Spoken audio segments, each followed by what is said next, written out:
Okay, so we learned that it produces character. Trials, tribulations, hardships, it can produce character. However, it won't produce character if you don't allow it to. Because we learned that you have to work the word into your life so that your foundation can be strong.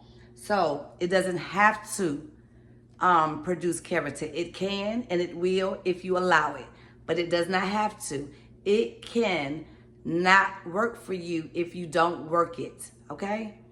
Then you'll just keep the cycle going on from your life to your kid's life and on and on and on. Now, is all hardship, suffering beneficial? Let's go to John 16:33. And then we're going to kind of break it down and come back with another understanding the next time, because we're going to keep digging deep and go deeper. Okay, John 16:33 says, "The Father is with me. I've told you." Let me see where I need to start. 33, okay. Okay, "The Father is with me. I've told you all this so that trusting me, you will be unshakable and assured, deeply at peace.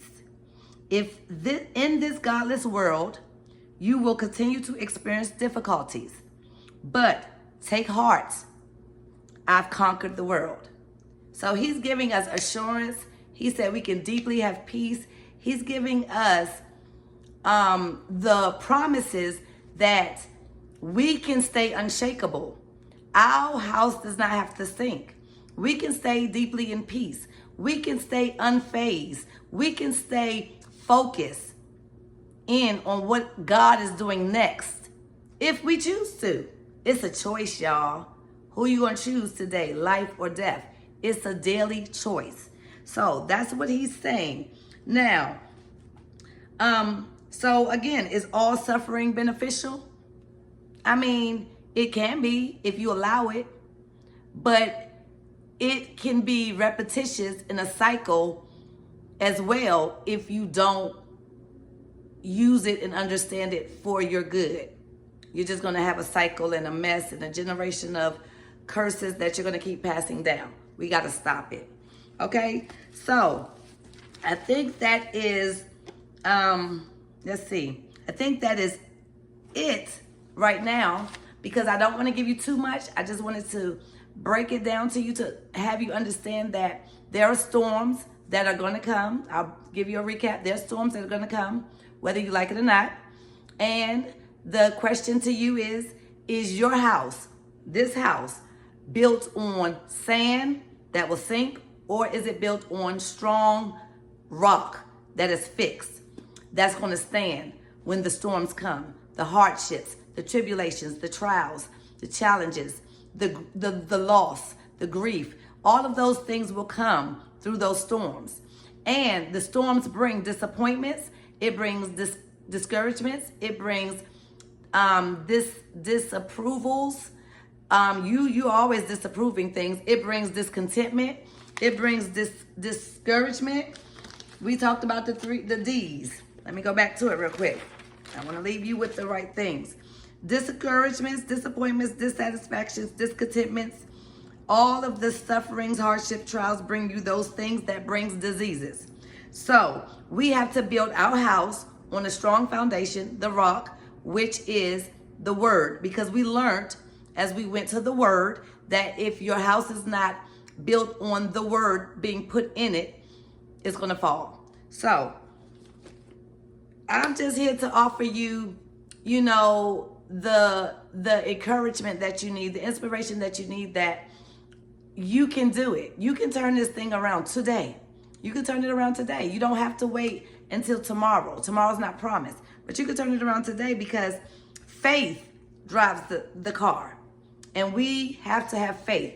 Fear parks the car. Faith drives the car. So we have to have faith that we are going to build our house on the rock, so that when the storms come, we will not crash. the house will stand and we'll be able to endure because we have built character.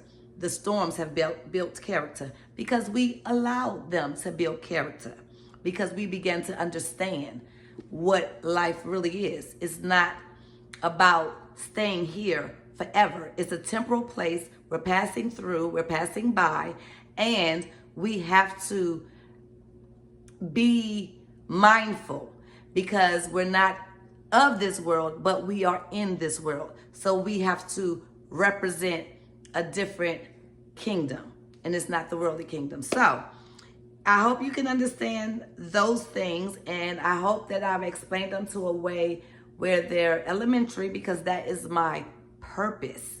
It's my purpose to give you him in a simple way, because it doesn't have to be that hard. And I'll give you another tip. Everything that we're learning, make sure that you are giving it all from your heart. Make sure you're doing it all from your heart, because God wants truth and honesty, and he wants spirit. And so we have to give him the real. We have to give him our real, not our fake. We can leave that for the wolves. But we don't want to show up fake. We want to show up in the moments, and we want to show up in the real time. And that is being prepared. So have a great one, and I will see you next week, and we will go deeper into this word. We're building our foundation, y'all, our house on a strong foundation. See you later. Bye-bye.